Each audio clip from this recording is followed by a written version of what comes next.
السلام عليكم سيتين دمانتين فيلانتينا جيكو دوغ أنك هذا الله والبهم كجرد عسان أف محاتري عادي بلا نقول الله السلام عليكم صاحب عيال سيتين دمانتين ما في عنتهين كسر هذا مقال ما أنت أسبر بريك كسمين إنه قلب السيد تايتل قد كسر أركتين أما تمنا الكبات كسر أركتين مقال أسبر بريك كسمين إنه لهجدها كلاه محاتري ماير تذا الهجد لو يقانو إتينا أنجرين والهجد إكو الله عندك كونفور قلبيت سوماليا دقة أما مرجولات كلو يقانو كونفور قلبيت أما هذا سكل إنه حسوسية قليه إنه محاي سومالان وقليه maalmo dhaweyd laga daadguriyay laascaanood ee gawaarida lagu guri jiray lahjada ku hadlaan marka aduu isku soo dub maanta labada lahjada aan isbarbar ku sameeynaa ugu horeyn saaxiib yaal horta af Soomaaliga laba ayaa loo qaybiyaa oo waxa la yiraahdaa tix iyo tiraab oo tixdan waxa weeyaan wixii maanso ama hees ama maxay maahmaah aduu wixii qaafiyad leh badanaa ayaa tix la yiraahdaa oo maansadu ay soo hosgalayso tiraabna waa hadalka caadiga aan ku wada hadalno iminka baan ku hadlayo dhankaasi waa marka dhanka laga eegayo iskuulaadkana noogula dhigo laakiin marka dhanka lahjadaha laga eego laba lahjada ee af Soomaaliga loo qaybiyaa waxayna kala yihiin maayarti iyo maxaatiri maanta marka labada lahjada ayaan isbarbar ku sameeynaa waxyaabo ku kala duwan yihiin muuqaalkan marka hadii aad soo codsataan muuqaalo kale ayaan ka soo sameyn doonaa maadaama laba lahjada aad u ballaaran yihiin oo imika farqi aad u weyn u dhaxeeyo waxyaabo badan isaga ag dhow yihiin maadaama af Soomaaliga isla wada yihiin ugu horreyn markaa saaxiib waxaan ku leeyahay waad ku mahadsantahay daawashadaada waa inoo muhiim like-taada iyo subscribe-taada commentiga nagula wadaag fakarkaaga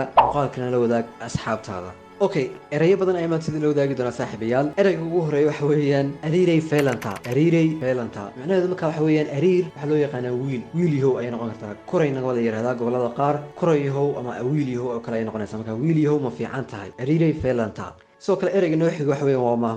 mahmaahdu marka waxay oranaysaa hooba naar galaasoy teamboy qofka marka la kari waayo ayaa marka iyadoo loo goodinayo waxa la yiraahdaa hooba naar galaasoy teamboy hooba haddii naar galaasoy naar aad galayso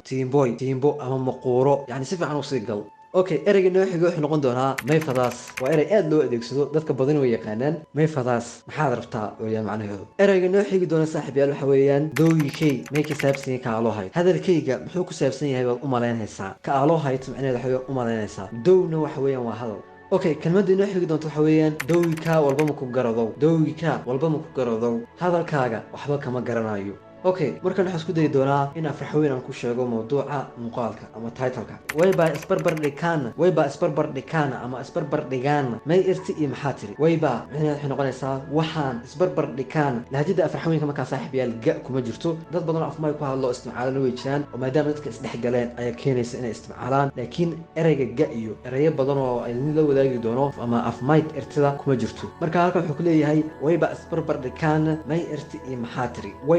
wayba isbarbar dhigaana waxaan isbarbar dhigaynaa weyaan markaa macnaheedu filaya markaa inaad la yaabantihiin okay waxay noo xigi doontaa af Soomaaliga lama lahjadooda aan shil gaybsanay aan ku celiyo af Soomaaliga lama lahjadooda aan shil gaybsanay okay sida fasaraadada ka muuqatana de hoos ayaad ka aqrisan dabcan waxa weeyaan af Soomaaliga lamo erayga lamo waa labo oo xisaabta way ku kala duwan yihiin lahjadaha maxaatiriga iyo maayartida lamo iyo siyeed iyo tumun iyo way la wadaagi doonaa waxyaabo badan oo idinka yaabiya runtii marka waxa weeyaan af Soomaaliga lama lahjadooda aan shil gaybsanay lama lahjadood ay u qaybsan yihiin af Soomaaliga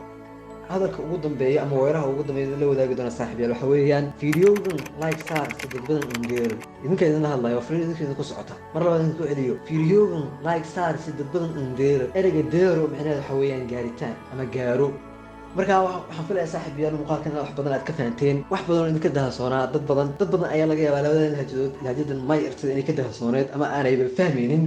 okay saaxiib hadaba hadaan qasir la wadaago af maxaatiri af maayirtada ku saabsan hadda kor waxa la yiri Said Maxamed Abdullahi Xasan ayaa wuxuu tagay gobolada koonfurta Soomaaliya xageeda oo dhanka Hiiraan gobolada dhexe marka la yara dhaafo ayuu tagay dadana webiga markay dhaafeen ayaa wuxuu la kulmay qolo raxweena oo hubeera qabiilka hubeer loo yaqaanaa raxweenka siya raxweentuna de isku lahjada ma way kala lahjada duwan erayga meel ku qorta waxa laga yaabaa marka raxweenta lafteeda inay isfahmeen oo sida abgaalka ay yiraahdaan ariya xaatiri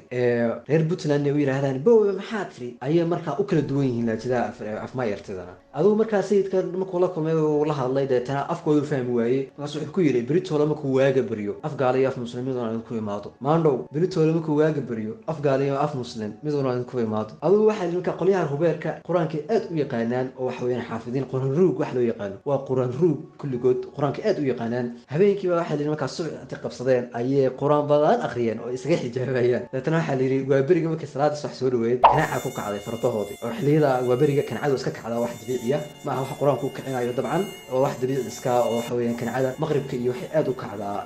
xilliga waa beriga ay dadka aad u cuntaa ilaa xilliga salaada subax tukanayo kancadii marka fardaha qaar ka cuntay fardihii baa duday fardihii kale u haray bay qaateen iyagana way kasii daba xarreen oo sidaas ku tageen marka afraxweynka iyo afmaxaatrigu waxyaabo badan ay wadaagaan baa jirtay waxyaabo badan ay ku kala duwan yihiin haddii aad codsataan saaxiibayaal marka waa idin la wadaagi doonaa muuqaalada xiga hadduu alla yaraa intaas ayaan jeclay saaxiibayaal in la wadaago muuqaalkan maanta intaas ayuu ku eegayahay muuqaalka like saar tiina share garee wassalaamu calaykum waraxmatullaahi wabarakaatuh